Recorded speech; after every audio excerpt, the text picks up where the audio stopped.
Well, Kyle, it's been interesting. I've asked a number of drivers in the Cup Series, do they find it harder or easier coming to this track for the 4th year in a row? And I've gotten both responses. Some say easier because they've had a few times doing it now. Some say harder because teams have that information they didn't have year one.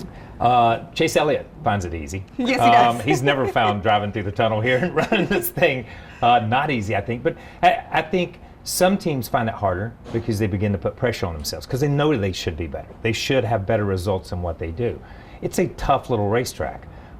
It's very technical through the infield. It's slow. They talk about how slow it is, but we see so much action. Once they leave down here and whatever that corner is where they keep running it, where they keep running in the wall.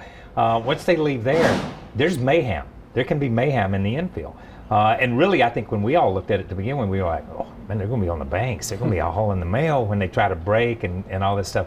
But I think it does go both ways. But it's like that for all tracks. Right. What makes this such a good elimination race as we go from the round of 12 to 8 after Sunday?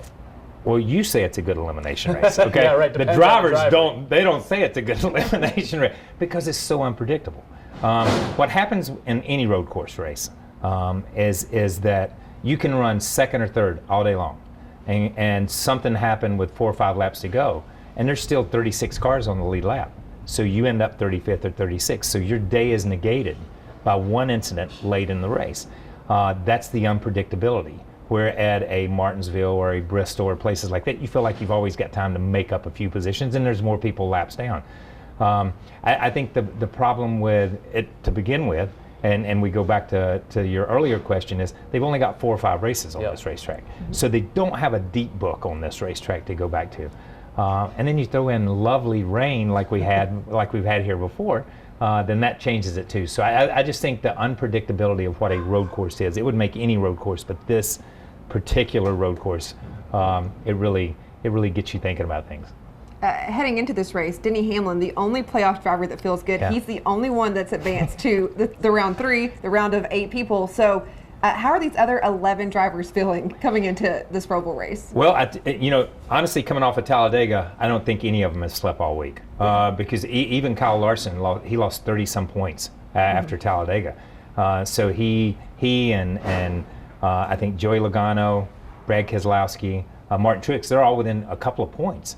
And then you've got, Chase and those guys are +9, and then you've got the great Kevin Harvick, who is an incredible race car driver, lurking just under that line. So it can be a big swing. We saw 30-some points with Kyle Larson, the guy who had dominated this year, won 5 or 6 races, had just blown everybody off everywhere we went, and now he's back in the pack. So I don't think anybody but Denny Hamlin has slept all week.